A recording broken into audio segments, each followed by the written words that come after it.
Hi there, and welcome back to Momentous Live. This is episode number 54.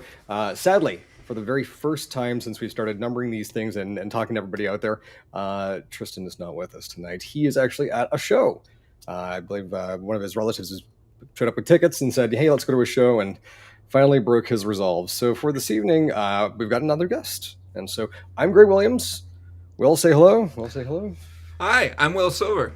And over on the right side of the screen, we've got Mr. Jeff Griffiths. Hello. Hello. How's it going? How are you doing? Good. I have bourbon. It's that kind of Tuesday. So, Jeff, thanks for joining us. You and I have known each other for a little while. You and Will have just met each other probably about 10 minutes ago. And we were kind of getting to know each other. There was a bit of a laugh about some DJ names. Will's DJ name being Molotov, which is popping up in the news more often now. You DJ as well. I do. You do, and I don't have a fancy DJ name though. No. But your stuff is on Mixcloud, yeah? Yeah. SoundCloud, I think just as Jeff Griffiths on Mixcloud. Okay. Yeah. And haven't posted any live sets lately. Can't think of why.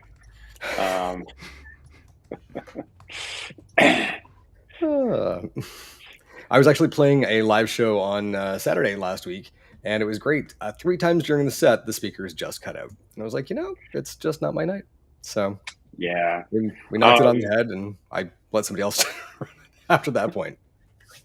I am excited that gigs will start happening again soon with our sort of shared group of friends, a little Vancouver DJ collective named Soundproof, and so I think I'm playing on the 22nd of April at Soundproof at the Anza Club on a Friday night, which is mind bending.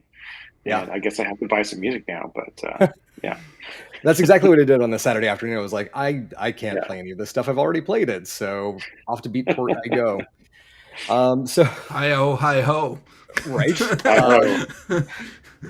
So just before we get into the stories for the day, we're talking a little bit about what you do. And you mentioned you've been in Vancouver tech for a while. Do you want to give us a bit of history?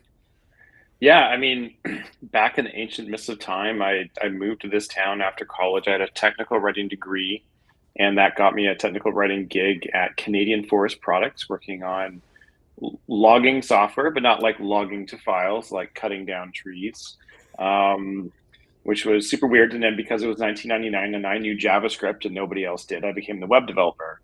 And I learned web development on the job and a little bit at college. And then eventually was laid off in late 2001. Can't think of why. And so moved on to doing sort of independent stuff. I got really involved in the PHP community and moved to Australia and learned how to DJ, and then moved back and eventually worked at a startup in Vancouver that's kind of infamous at this point, I think still going, called Active State, which at the time was doing open source scripting language distributions like Python and Perl, and they had a development environment, which is what I worked on, Komodo IDE, and they also had a extremely expensive and popular anti-spam filter, which was the reason why Sophos Antivirus bought them, and is the reason why there was ever a Sophos Antivirus office in Vancouver.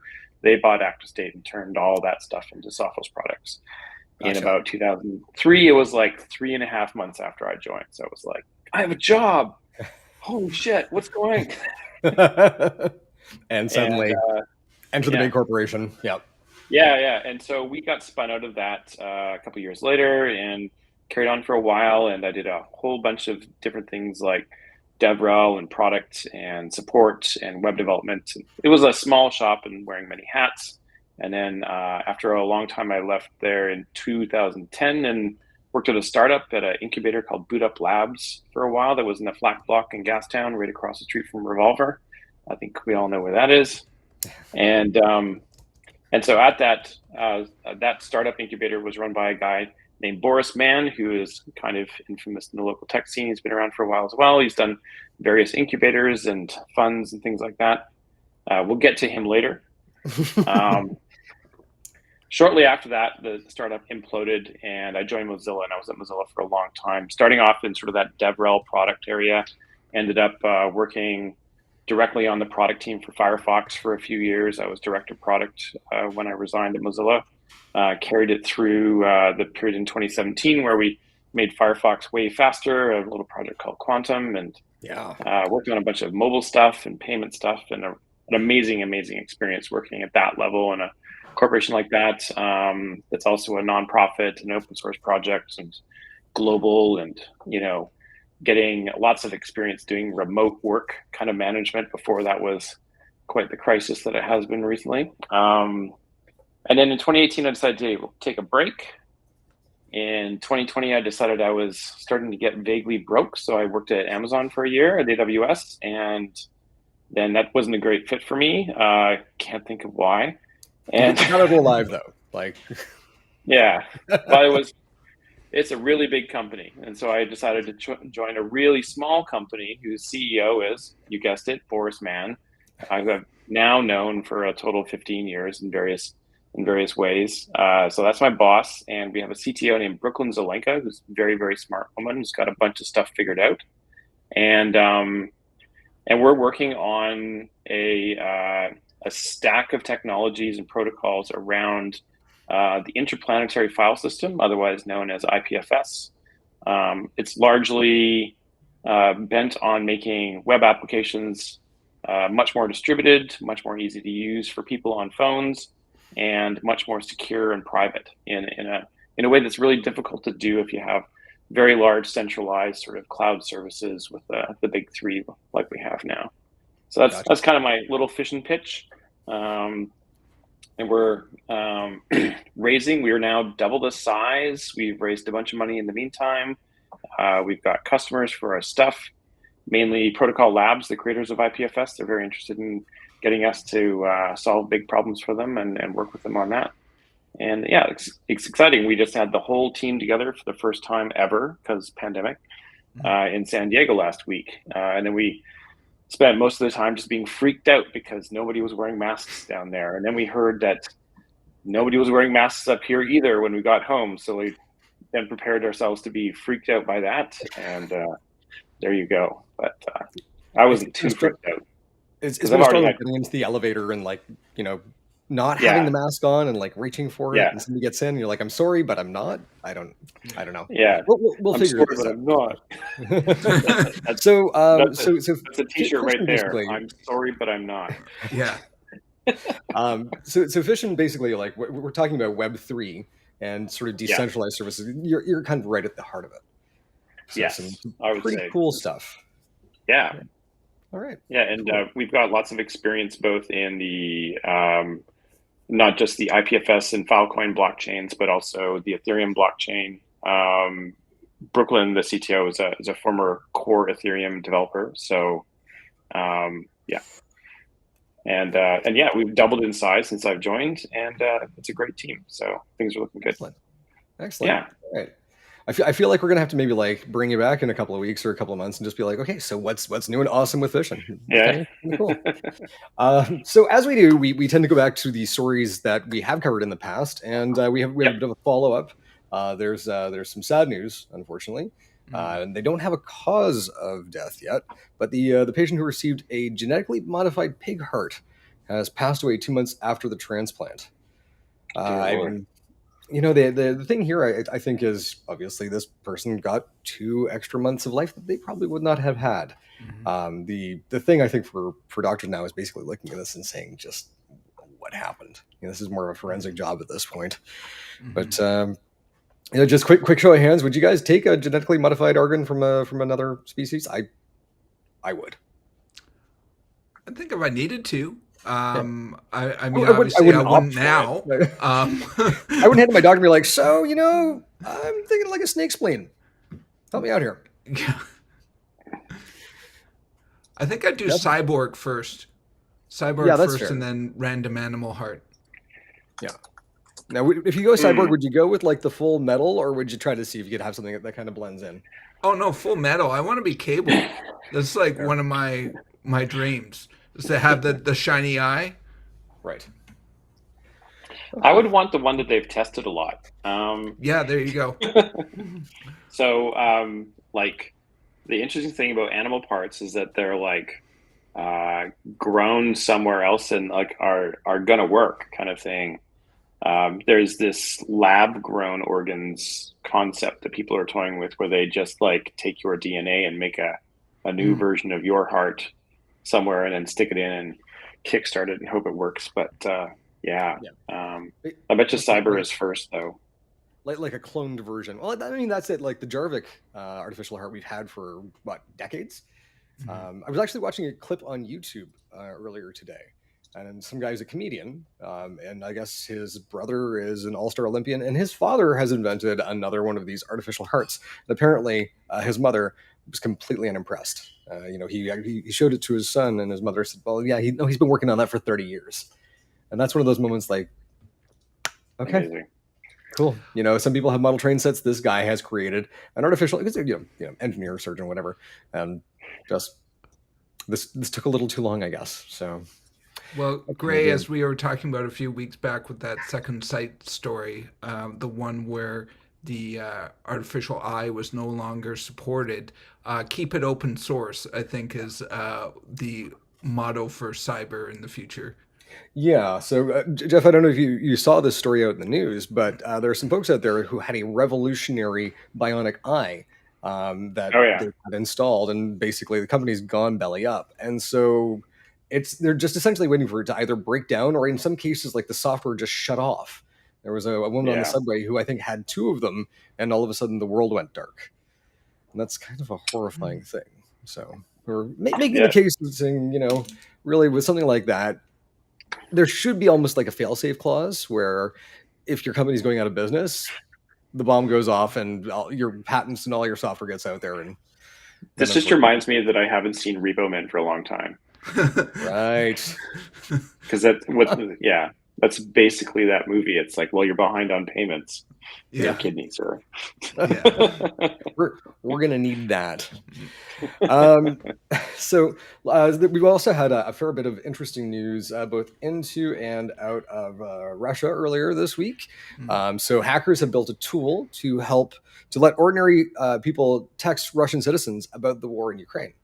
And so we've seen, obviously, there's been a massive amount of misinformation that's come out through state media in Russia. But now basically you've got a great way to text bomb an ordinary Russian citizen with the truth. Unlike Pravda, which is the opposite of that. So any takers here? The only thing I'll add is that I actually, the community I'm part of, the DJ community I'm part of, is spread all over the world, and I've lost contact with a couple of my friends in Russia right now. So, and they haven't logged on or anything. I don't have their email. I just used to talk to them through Instagram. So that's cut off now. Yeah. I mean, there was sort of a bit of an outcry, for as much as we could hear it, of Russian influencers, basically, as their livelihood was cut off through Instagram. He said a couple things before the world went dark, and now we don't hear anything. Another one of my friends is Ukrainian, and he just posted a picture that said "Invaders must die." So not pulling any punches. Fair. It's pretty serious. Yeah. We did also see something out of Germany earlier this week where they have alleged that Kaspersky antivirus could be compromised by the Russian government. Kaspersky, for quite some time, has actually had a really great reputation until it didn't. So, Mr. Griffiths, they have never not been influenced like under the FSB. Is my understanding. The FSB meaning the modern version of the KGB. I have some people that are in the security community. Everybody knows this about them, especially in the last 5 or 6 years. Putin has put a lot more control over things and so I don't have anything to back this up, but obviously it's kind of like the things, though, I think we kind of sat back. Question, kind of just sat back and went, it just feels hinky, and I wouldn't. I do recall for a while there, Best Buy Future Shop, they were packaging in Kaspersky with a lot of their computer bundles. And this is going right back to when Kaspersky first launched. It's got to be, 2006, 2005? Something like that? Yeah. That's the only way I've ever heard of them is through Future Shop. Yeah, yeah, but no, I mean they did actually, like, they kind of took the world by storm because Norton had become this bloated, horrible thing. McAfee was no longer belonged to John. I think he was still betting people that he would eat his own dick at some point. That was a thing, and running around South America with guns. But they were not, they were a shadow of what they used to be, and so between these two sort of monoliths that were very hard to steer, this newcomer pops up, and there it's light on memory and unfortunately probably heavy on spyware, but it's. And that's the thing, that they pass a few security audits right at the beginning, but that's also like, let's build trust and then Trojan horse it in. And also the early stages of that startup, when they were building up their audience and breaking into other markets, it may have been very light on the influence from say the FSB or whatever, but things change, and things have changed dramatically in Russia. I think over the last 10 years, that's my impression anyway. I'm not like a close Russia follower. I'm not by no means an expert, but I definitely think that there's a closing of the walls, like a going to ground within Russia. And so a lot of these companies have been forced to get closer, have been forced to be brought under the influence as their scope increases.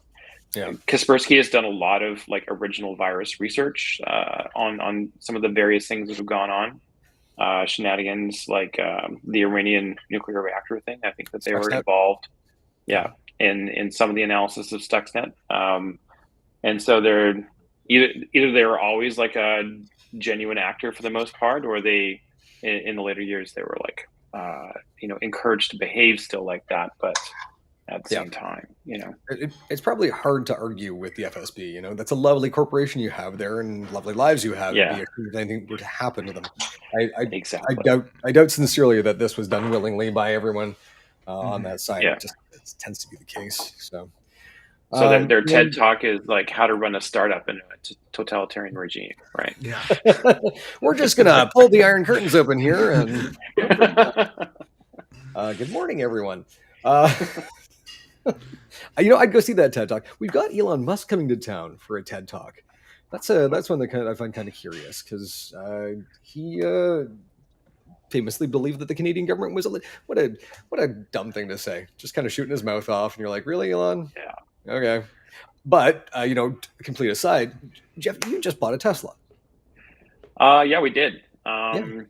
As a Tesla owner, I'd like Elon to shut the F up, more and deliver more cars. But it's a great car. It's magical. I understand why they're that expensive. We got a Model Y. It's great, and the technology involved beyond the battery and the motor train are outrageous, compared to any other vehicle that I've been in. And we test drove one, so we knew we were getting into, but it's I feel like there's a Volkswagen Beetle version of this that's just the drivetrain and the range that is going to be a half to a third the cost eventually and be commoditized. And most people can drive these things, but the Teslas are definitely so over the top with tech. It's bananas. There's a really great YouTube video. I'll see if I can find the link for you, where one of the guys who worked on the original door handle for the Model S basically looked at the evolution of it. And it was kind of like at the beginning it was over-engineered because they didn't have experience doing this. And obviously you're up against the major players who have been making car door handles for 100 years. But the elegant solution that it became, you can see its roots, but you can see how it evolved. And as we do, just it's less expensive to make, more reliable, really cool stuff. And so it's fascinating to watch Tesla and a few others like Rivian out there who they've shortcut the process, because we do have this bidirectional communication with owners now. You've got software that can tell you what's going on with the car at all times. There's some really cool things that Ford, Chevy, whoever else just didn't have the benefit of, and I think they haven't been able to pivot quite as fast. At one point, BlackBerry had QNX, their operating system, and that was kind of when the BlackBerry was deflating and going away. Their last best hope was QNX, and I really don't know what ended up happening to that operating system, because I don't think it's is it actually at the backbone of anything right now? I think it's Sold using off. cars, like Yeah, ironically. yeah, But no, I think that's one of those things that went to die inside BlackBerry. Um, yeah. yeah, I, I will say that like the charming and creepy thing about the Tesla that we did last week is like, so Jesse, my partner, that Gray, you know her quite well, was on a trip. Like the reason why I bought this car is because she's going to do a sustainable winery tour in the Okanagan in the car. We were trying to buy a Model X, but it won't be ready for another probably year. And so they gave us a Model Y, just to make nice with us because we threatened to buy a Volvo. And so, which was great. Like they really delivered in the end, and we're really happy. But so she went and driving around like Caramios and Osoyos and visiting wineries. I was in San Diego on this offsite, and I could pull out my phone and like see where the car was, and if it was parked, I could look at the cameras around the car from my phone, which is like Wow. Yeah, super creepy and weird, but also kind of awesome. yeah. It's a little I like was looking at my Harry phone when Branson she take. opened the trunk and put wine into it, so I could see in the car thing and animated the opening of the trunk. It's bananas, is what it is. Lots of Yeah, sensors. Yeah, neat. That kind of telemetry is it's curious, because I mean right now you can check in on your car, but thinking about vehicle to vehicle and vehicle to infrastructure, yeah. that's the type of thing that eventually we're gonna be able to take our hands off the wheel completely. And I'm looking forward to that, because I really like to nap in my car. I'm not allowed to Well, when you're take in the the driver's hands seat. off the wheel. Like we have Yes. full Oh, auto yeah. drive, but we're not allowed to do that. Yeah. But when you do it and you let it steer for you, it's super weird. Yeah. Well, that's the dream, though, is not touching the wheel and being able to sit in the back and read a book or something. But we are far, far linked from that. There's a lot of bug that need to be worked Yeah. out before that's a Yeah. reality. Well, and so here's time for a classic Tristan segue. Speaking of things where people were at the wheel and things didn't go so well, the Endurance has been found. Tall ship, early 20th century, sank off the Weddell Sea, and has not been seen, but was found under the ice. And the best thing is, because it's in a place where there are no wood-eating microorganisms, it's pretty much as it was when it went down. Like those photos are amazing. Mhm. Yeah. Yeah.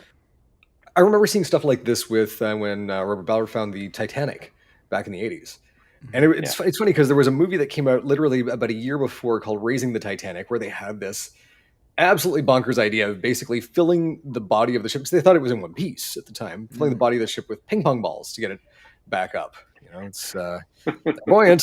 So, but actually, like because he had that small submersible Alvin that was basically touring around the ship, and images like this, but that was mostly metal construction and not wood.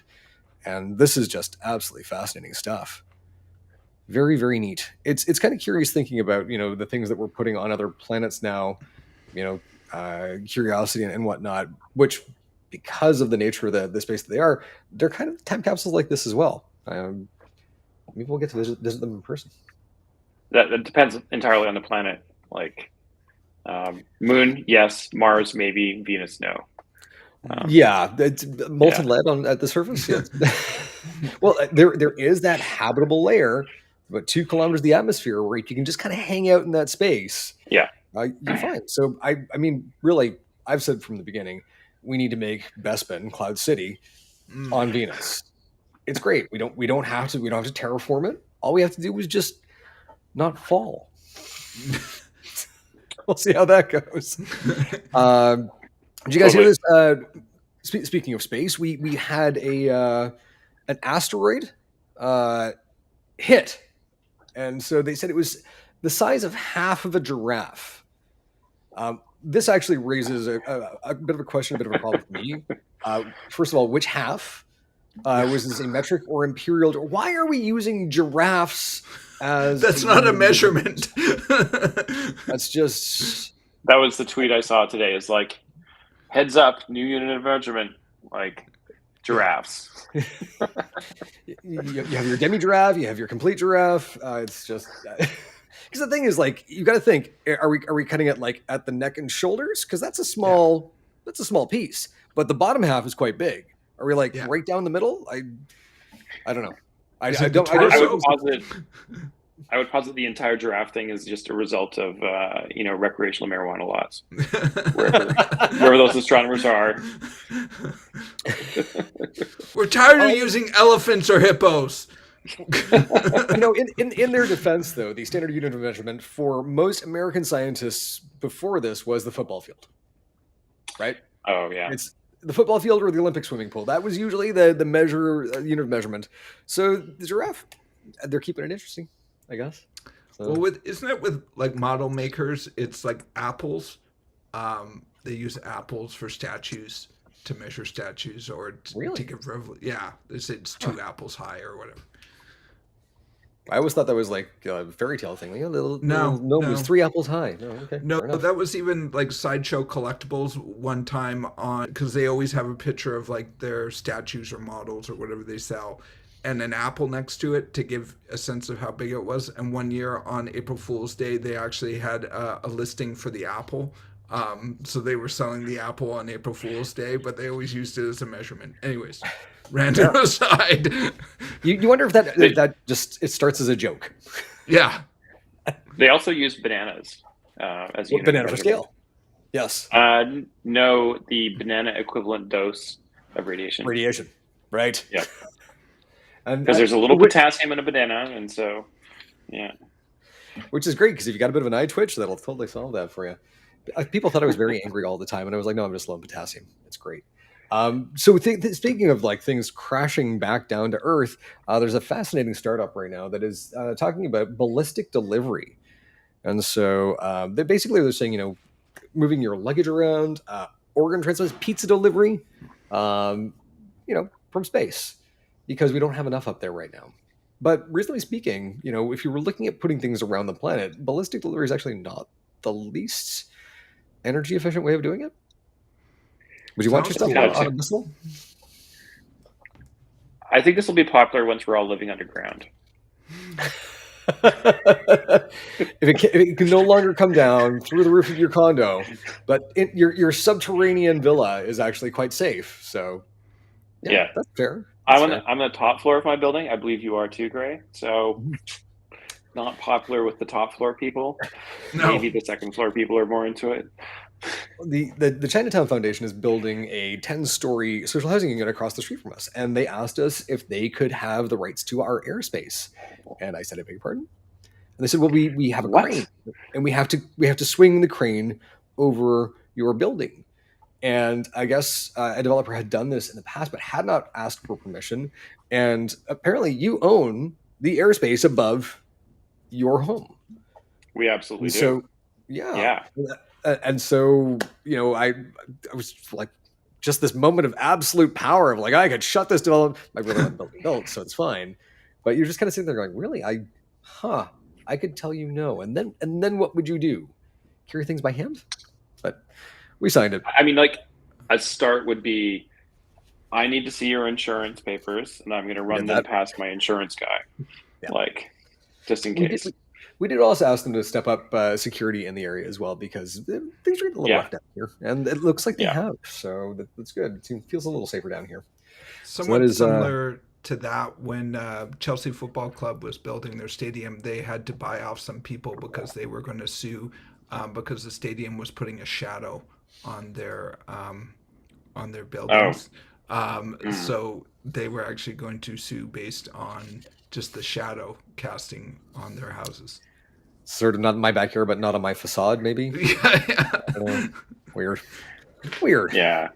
In Vancouver, there's a similar thing. You see signs all over my neighborhood around Commercial Drive, like "Say No to Towers," which is in reference to the on again, off again project of ripping down the Safeway and putting up like, I think they're 22-story towers. Woo. And it's part of the neighborhood plan. Yep. I don't know.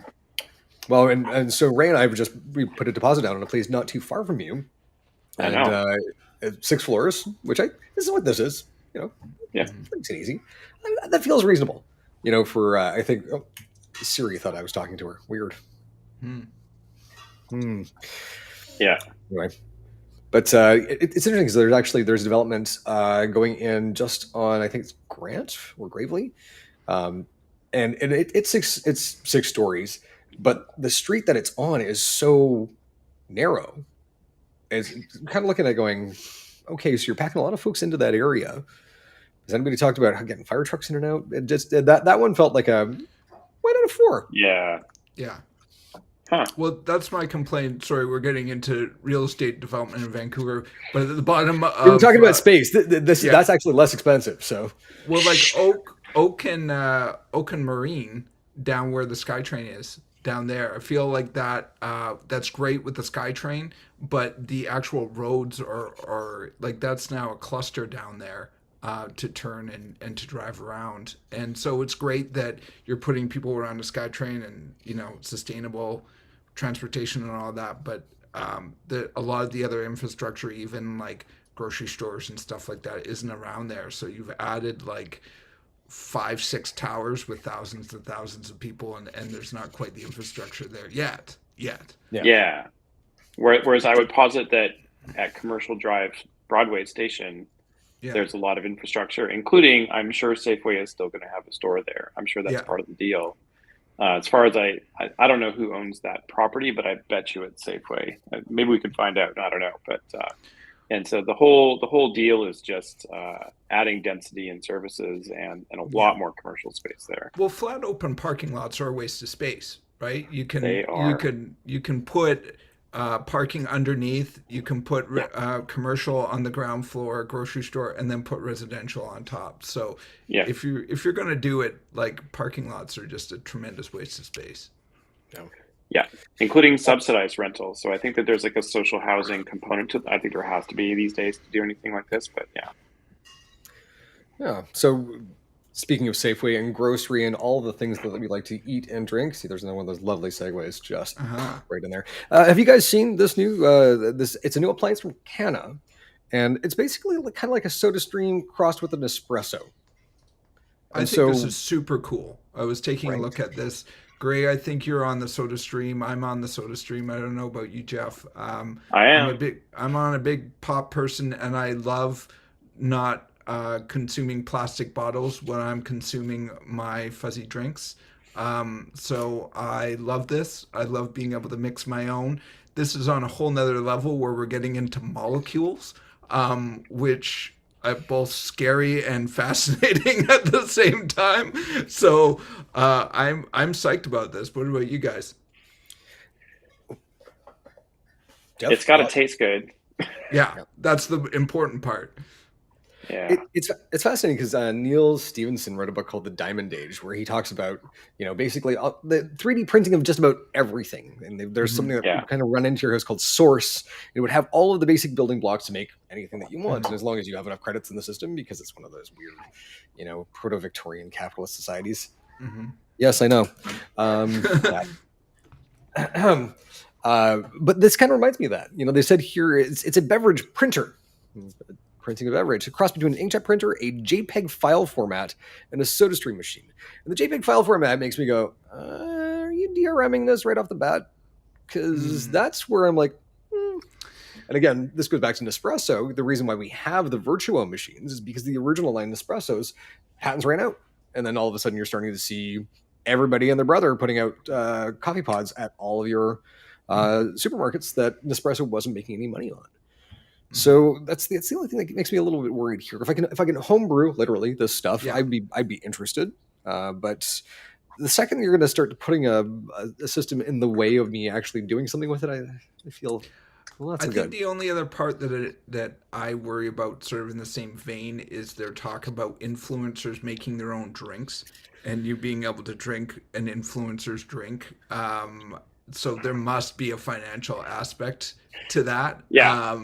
And so that concerns me a little bit as well. But I love the idea of having something that sort of almost like a replicator is making something in your house. But what is the financial model of it? So my blink reaction to that is in the YouTube gaming scene and the Twitch gaming scene, there is already a Twitch streamer influencer drinks. They're just all these like high caffeine drinks. Like Advanced GG is this company, and they have everybody signed up as promoters of various branded flavors for a given streamer of their drink. That actually brings me right back to, I think it was PAX 2008 or 2009. And I was there on behalf of Future Shop doing the tech blog stuff. And I ran into a guy who was pimping something called Gamer Grub. And they were these like, self-contained packets of snack food that were apparently supposed to be better for you. Okay. I'm pretty sure it burned a hole in my stomach, but it was delicious. They had a peanut butter and jelly one that I just couldn't stop eating. And that's actually around the time where I gained about 30 pounds. Okay, fair. Got it. Gamer Grub. So we're thinking with Canna, we're gonna wait and see on this, see where it goes. We probably don't want to drink the Logan Paul water, but no, we'll see who else is influencing in that space. Well, it's all the Destiny guys as well. Like they all have their own flavors, so that worries me a lot. It's just Marasov's bathwater. I just don't. God, no. Yeah, hard no. So we've got the Velo Bike here. Now it's interesting actually. Velo's launched their folding e-bike with unlimited range, which uses a pretty neat. So it's like a reciprocal system to basically charge the bike as it runs. Kind of cool.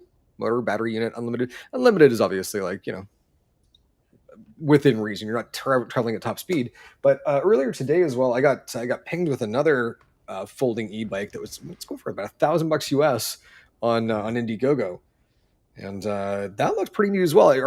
It feels like the age of the e-bike is fully here. Oh yeah. I've known a couple of people who own them. I've known a couple of people who no longer own them because they took some spills on them. I bought one of the scooters from China. I can't remember the Xiaomi, the M365, right. I think it was. And driving through Gastown, I actually left it at work 2 years ago when the pandemic first started. And one of my coworkers absconded with it. But the streets down here, like there are potholes big enough to park a Volkswagen in. So I just never felt very safe doing that. And seeing people get on these e-bikes, no helmets, and they're ripping down the street at 50 kilometers an hour. Yeah. The nice thing is it feels like organ donation is going to be up. So, yeah. Ooh.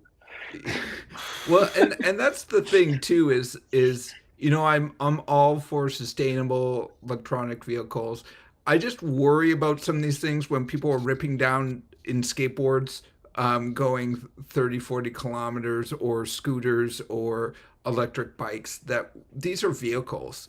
And they might be more maneuverable, but when you're going at that kind of clip, you have no steel around you to protect you. So my fear is more, I'm not going to do it, and I worry about these people killing themselves. But I mean, I don't know what's to be done about it. It also scares me. My dad has an e-bike, and he's like 80 years old. I don't know. He's gone mental in his whole age.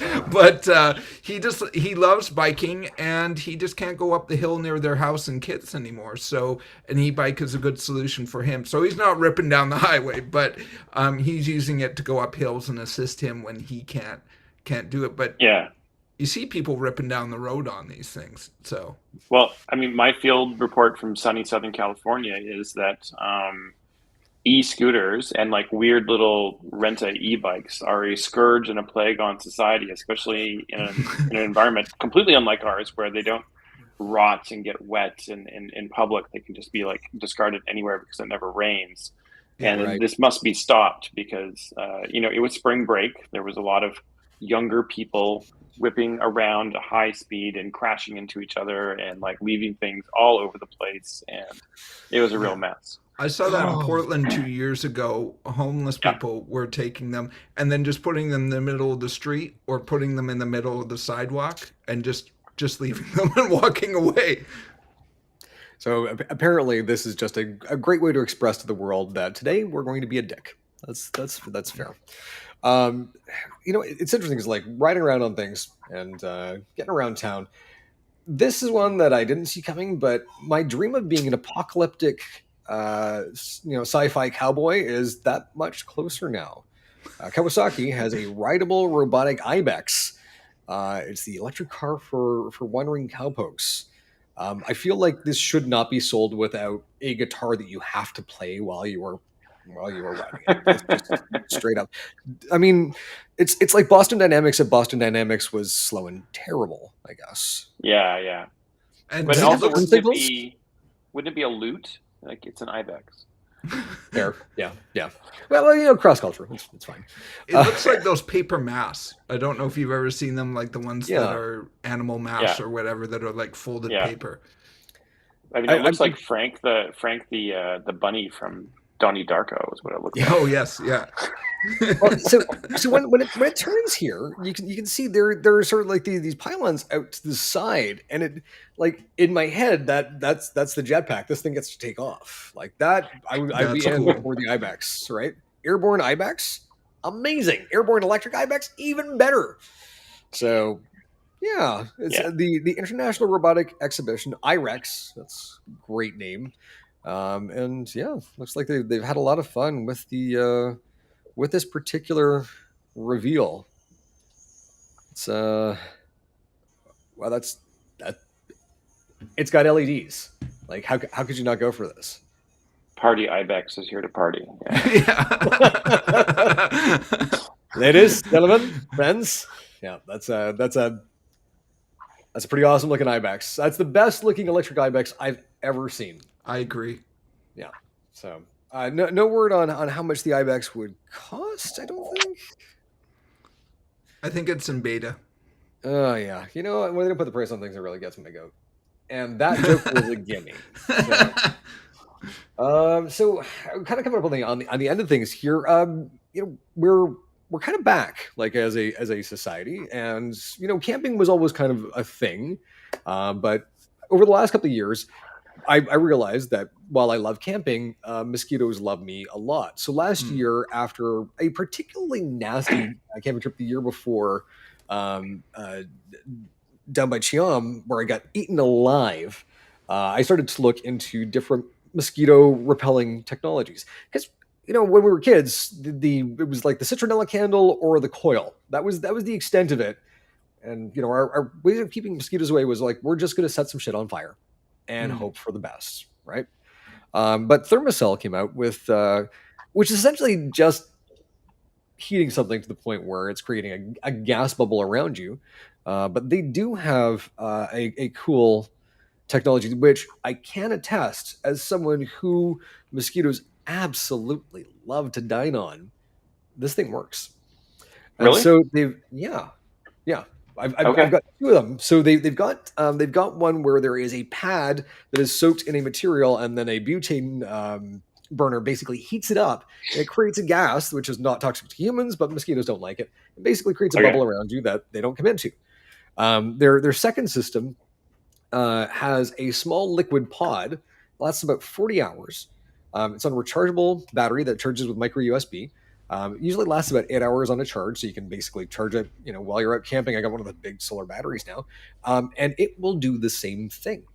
Basically, it takes 20 minutes for it to basically create the zone of protection, and you can actually like bubble these things together so that mosquitoes will not come anywhere around you. This is actually the evolution of that. And I was looking at this last year, and it is a new system that connects to your smart home. It's called the Live Plus. And basically what it does is it's almost like a sprinkler, but it's basically emitting this gas. And the thing is, you get a whole year's supply at the beginning of the year. So it's part of it. It's basically like a mosquito repellent as a service. And they will come out and they will restock your system. They've got these pods all around your house. They measure them out to make sure that they're in a good space from each other. And basically you can turn it on like a sprinkler system. When you want to go outside, give it a little bit of notice. I think it's, again, 20 minutes. It basically gets the force field up. And that was how we were referring to last year. Shields up. Because, again, it's like if there were tiny little space vampires out there that were sucking your blood, you'd be like, no, we need to stop these things. So taking the similar approach here. But, I mean, it's the automation thing that's really key here. Like I have scheduled timers on my heated floors so that they start at 5, and so when I go down to make coffee at 7, it's amazing. And yeah, that's because you don't want to wait for things to heat up. You don't want to wait for 20 minutes and get bit by a bug. So Yes, the automation part is it's funny because with the automated heating system here, every once in a while I'll wake up in the middle of the night, want a snack, need to pee, whatever it is, and I didn't quite realize until a couple of days ago how cold it gets in here because we're tucked under the covers. But I've got this thing on like pure energy efficiency mode. I got up and was like, dear God, I'm so glad that I actually have that pre-warm up because it would be a very, very cold morning and I don't like that. So you get three pack of repellers for $6.99. You can get a 4-pack for $7.99 and a 5-pack for $8.99. It covers 1,575 square feet. That's pretty crazy. So refills are $120 for a pack of 6, and that basically, again, I think takes you through the entire year.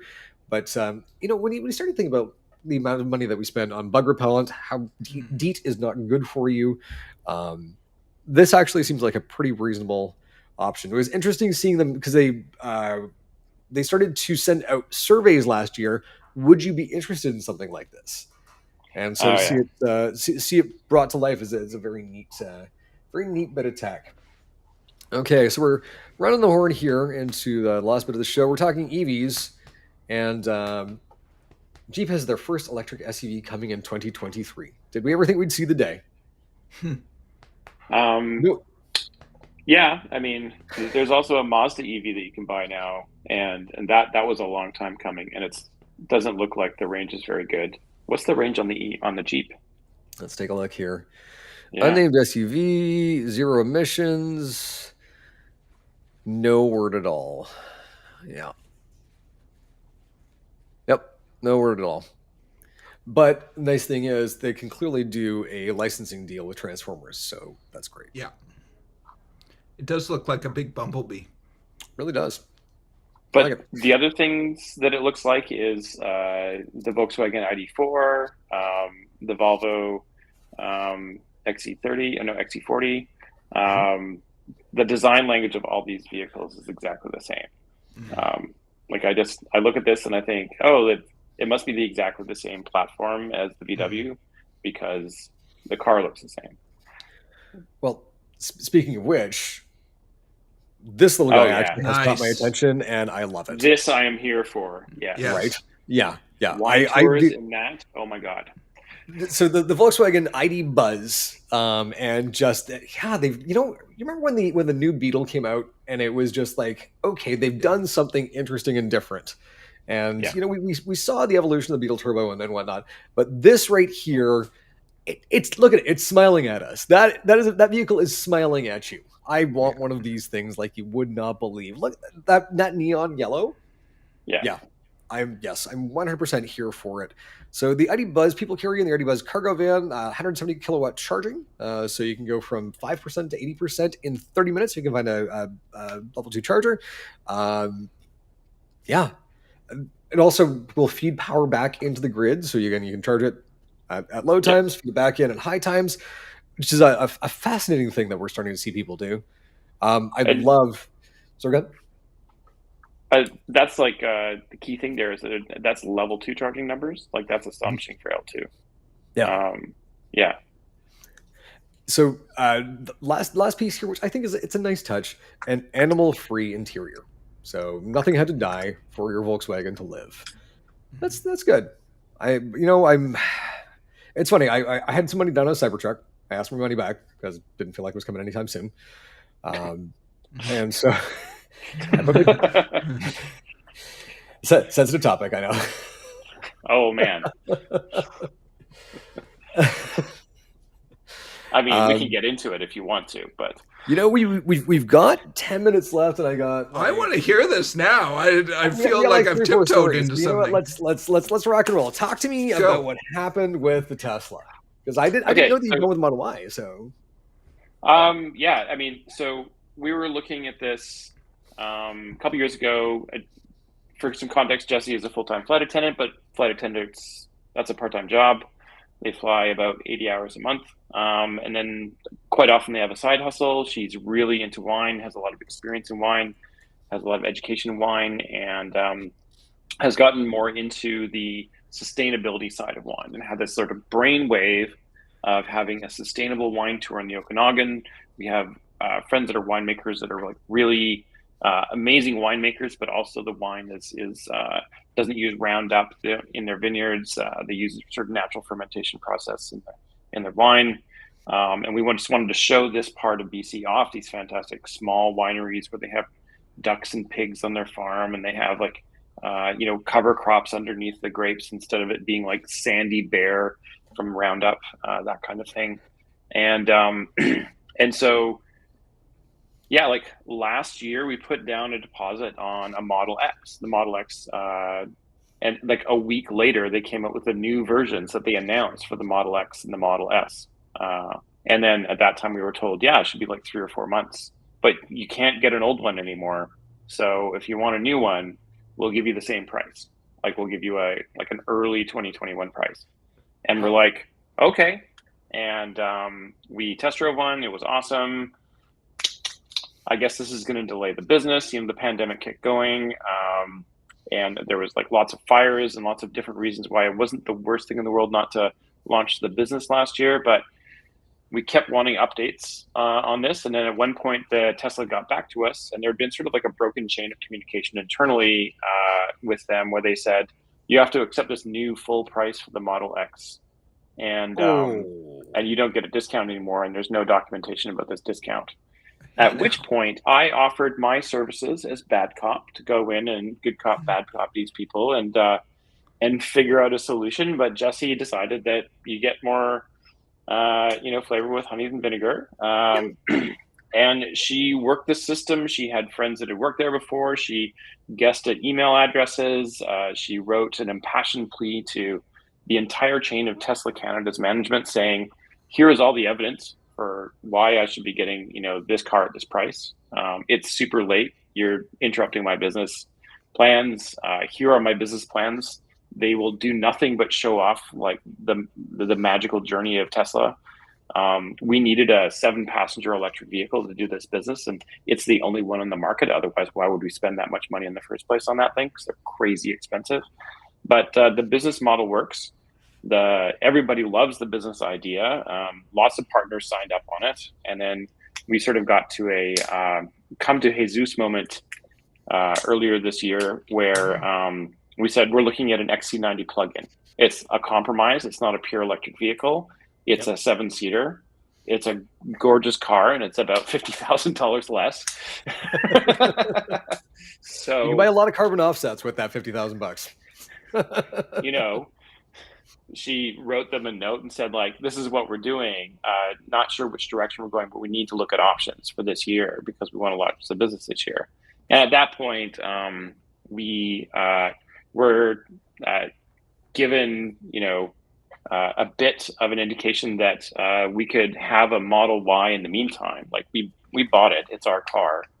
I hear that the Model Y used market is really great these days. So if we need to get rid of it later when we get the Model X, we can do that. But in the meantime, we can at least run smaller tours, and we got a good price. Actually, we got the same price everybody else gets. But the car is bloody fantastic, regardless of the crazy billionaire that runs the company. He's insane, and I feel like I need to start this like lobby group, like Tesla owners that want Elon to shut the fuck up. I know you're not alone. I know you're not alone. So it's like all of my wonderful rational friends that own Teslas. As soon as somebody says Elon, you just see them just a little crestfallen. Like, we were joking the other day. There's this amazing Donald Glover SNL skit called A Kanye Place, where it's like a quiet place, and they're going along through a cornfield, and then Donald Glover's character says, Kanye just tweeted something, and everybody's like, what did he tweet? It's the same thing with Elon. It's like, what did he say now? It's like, oh, he basically invoked Godwin's law on a completely, a different country where he doesn't know anything about the politics. there's some truckers driving diesel trucks around, and he's in the electric car business. Like, just shut the fuck up. You don't know what you're talking about. It's Dunning-Kruger to the max. He's getting involved with Thai children being rescued and insulting their rescuers for no apparent reason. I wonder, like, does he lose a lot of bets? Is that what happens? Like, he's just screwing with people, and guess I gotta go tweet something stupid now. Yeah. So, and then the other Tesla we got was this guy. They actually gave me a toy. So that is fantastic. This is because I said to the sales guy, if I was going to buy a Tesla, I would get a red one, because the red is like unbelievable. Like, now I'm just being a total douchebag talking about car colors, but and we got a gray one because we had no choice. But there's my red Tesla, guys. Nice. So you have two Teslas. It's better than having one. No, here's the thing: it's painted gray, but have you thought about getting like a vinyl wrap or anything like that on it? Yeah, we're probably gonna get a wrap just to preserve the paint job, and it's really good for the car. It's not outrageously expensive. Probably going with a nice earth forest green, I think. Yeah, cool. Yeah. I'm really looking forward to seeing that. So that is our world in Tesla news today. Let's turn our attention really quickly to some media here. Jeff, did you watching anything of note right now? Anything kind of caught your attention? What was it? You mean besides Destiny YouTubers? we got to get ready for that raid, really, straight up. But no, but there was something that I was watching on Netflix, and I can't remember the name of it right now because I was in the before times before I went to San Diego. And well, you know what? Send it to me, and I will bring it up on the next show so we can share that. Yeah, sure. It's a great time to be a Trekkie. We've got Discovery rounding out the end of its fourth season. Picard just getting started with its second season. We haven't even seen Star Trek Strange New Worlds, which is a spin-off of Star Trek Discovery, with Anson Mount as Captain Christopher Pike, who meets an untimely end, which we've all seen multiple times with different actors, but he apparently is going to soldier on. But now we have yet another James T. Kirk, and so this is Paul Wesley. And so we haven't even seen season one yet, and it's got sort of a very space cowboy thing going on, which again, that's my jam. But this is probably a young lieutenant or lieutenant commander Kirk, I'd imagine. Who knows? Isn't that the original thing? Wagon Train in Space. Wagon Train in Space. Yeah. He's got 3 stripes on his sleeve, so I think that's actually Commander Kirk. But what do I know? So that'll be interesting. I'm tuning in for that one. We've also got some more Marvel stuff coming up. Ms. Marvel is coming. So we've got Captain Marvel. There are the Marvels, and then we have Ms. Marvel. It seems like Marvel's really just kind of doubling down on the Marvel thing. So, do you guys know much about the Ms. Marvel character? No, I do. You do? Yeah. I mean, being the comic book guy or one of the comic book guys, I know you know quite a bit about comics as well, Gray. It's an interesting character. It's definitely appealing to younger audiences, telling different stories. I think it's, the books have always been refreshing. This trailer is pretty great. It's pretty interesting. It also reminds me a little bit of my pick for the week, which we'll talk about in a bit. But yeah, it's just I enjoy how Marvel's expanding their universe and telling different stories. Excellent. All right. Well, cool. I'm looking forward to seeing this. So go ahead. Oh, me? On the topic of comic books, the one that I am totally excited for is the next season of The Boys on Amazon. Oh yeah. In a few days, I think. Yeah. The trailer just dropped, and it is diabolical. Is really the only word you can use to describe it. I am so excited. So, did you read the Boys comics?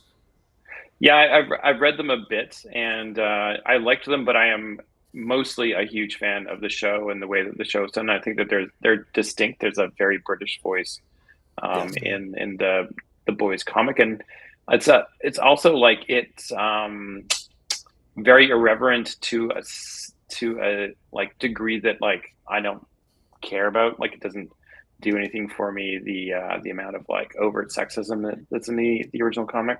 Yes, It's just not that interesting, and it's kind of a feels distraction super dated. compared to like the show is executed wonderfully. Again, local Seth Rogen, it's his production company that's doing it, and they just knocked it out of the park. And I can't wait for more of that. Basically, The thing that I found that I really liked with how they handled the show is they built stakes and tension, because in the comics, Butcher and the boys have Compound V from the get go, and so the stakes are not high, right? Like Yeah. it's just basically super powered assholes beating the crap out of each other. Yeah. Whereas for the first 2 seasons of this, they were all in pretty mortal danger all the time. And there's just that moment in the teaser trailer where Butcher's eyes light up and you're like, Uh-oh. oh, it's on. Okay. So how is this going to play out? Because this is something that is not, it's, a moral conundrum for them as well. So it's going to be really fascinating to see how they handle it. They've done such a great job with this first 2 seasons. So really loving it. I don't want to spend too much time on this one, but I think, for somebody that goes by 3PO, this just yeah, we could talk a lot about this, and I'm sure we'll talk more about it in future weeks, but this is pretty awesome. We're gonna get DMCA struck just for playing this alone, and that's okay. The war is over. We lost. Talk about Ewan McGregor just ripping the heart out of my chest on a random Tuesday afternoon. Young Luke Skywalker. This is I'm very excited. So far they've really been nailing it. It's the Book of Boba Fett. I think people thought maybe had stumbled a little bit because they were expecting some sort of cut and thrust that was very much about Boba Fett. But to me, what it felt like was The Mandalorian was its story, and people were like, "We'd like to see more Boba Fett." And they're like, "Okay, we're going to use this character as a vehicle to tell the story that we were continuing to tell." I don't think there was any sort of grand plan to make Boba Fett this new character. He's a vessel for which the story is now being told through. So I believe in less is more with Boba as well. So I think in fact we saw a lot more than we've ever seen of him. So and my comment on that is like the last 4 episodes of The Mandalorian were like maybe the best Star Wars content I've seen since 1984. Yes. There was so up here, and it was a really great build up to it. And I'm not like a super Star Wars fanboy by any means, but I definitely lived it when I was a kid, and that was so high that like anything that came after that was going to be, was going to have problems making a mark, I think. So it's fascinating because seeing them like as a Star Wars fan who also was a fan of the computer games as a kid. I ran probably one of the biggest Dark Forces fan sites on the web when the internet was still young. And seeing game. the Dark Troopers, I like Ray will attest to it. I was, Tom Cruise jumping on the couch crying as that X-Wing showed up. Well, for me, it was Cad Bane. I mean, I did love seeing the Dark Troopers as well, but that was a great reveal. That I think it was the 6th episode. I think was kind of a high mark for Book of Boba Fett. There's one of the complaints about a lot of even the first couple of seasons of The Mandalorian, people complained in the first couple of episodes, it's too slow moving. I don't understand what's going on. And then it just like, hold on, it's building towards something. just wait here. So I kind of felt that also with Book of Boba Fett. Like people hated the first 3 episodes because it was too slow moving. Actually, that was some of my favorite stuff, was the stuff about the Sand People and some of the character development. And so it felt as like my wife says, you can please none of the people none of the time. Sorry, Gray. It's fascinating. That's how that goes. It is now. But it's fascinating taking a look at these non-cultures that were created for these things that kind of were basically just thrown away because they did have that sense of alien, that sense of other. and then realizing that we're actually in a place where we can build these things out and have some context that I think is relevant to modern society. And so here, let us tell our story by telling their story. Really, really neat stuff. So last one here, Will, you've got a pick for us. This is a new Disney film. Yeah, new Disney film. Actually, a lot of Canadian content here. Domi Shi is Canadian. Actually, and a lot of the voice cast is also Canadian. It's set in Toronto, and it's about as Domi actually describes it, about a young tween who enters magical puberty and turns into a giant red panda and has to deal with the fallout from that. It's really interesting. It reminds me a lot of Scott Pilgrim mixed with a little bit of Miss Marvel. It's basically, again, telling other stories that we didn't hear 20 years ago, and also Canadian story. So I think it's very interesting. Blew my mind realizing that the panda was red and white, like the Canadian flag, and that was one of the reasons, mix of the Chinese and Canadian cultures. Red pandas come from China.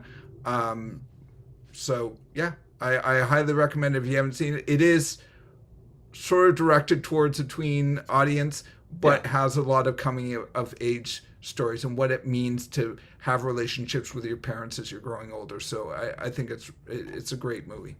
I could tell that I was going to like this from the word. I haven't seen it yet, but I can tell that I was going to like it just from the people on Twitter who did not. It made it very. You think it's terrible? Great, it's going on my list. So. Well, one of the biggest complaints that have come out is it's not accessible enough to me, because it's about an Asian girl in Toronto, and I can't understand that. So I found it boring because it wasn't about me. And so that to me says a lot, just like you're saying. Just follow me on this one. Canadian female Asian, I don't want to watch it. It's like, whoa, okay. Yep. But we're perfectly happy to watch aliens and bounty hunters kill each other in space because that's so really. Anyway, that's fine. Okay, wrapping it out. Tasia is not with us this week, but she does have a brand new video coming up. This is the best Google Docs features in 2022. That's a really horrible still frame. I'm sorry, Tasia. Pretend I didn't do that. Oh, she's gonna kill me. Yeah. Well, I only have a few days left to live, so that's that. But please do check that out at Tasia's YouTube channel. As always, please check it out on Twitter Momentous TV. Tristan does all of the other ones, and I don't remember them, so I'm going to get him to dub this in on the other side. Will, Jeff, thank you so much for joining me tonight. It's been a real pleasure. It was a pleasure. And thank you. We'll have to. Will, nice to meet you. Nice to meet you, Jeff. Talk a little bit more about fission, see how the Tesla Chronicles are going. And, with that, I think we can say thank you so much. And I hope your week is truly momentous.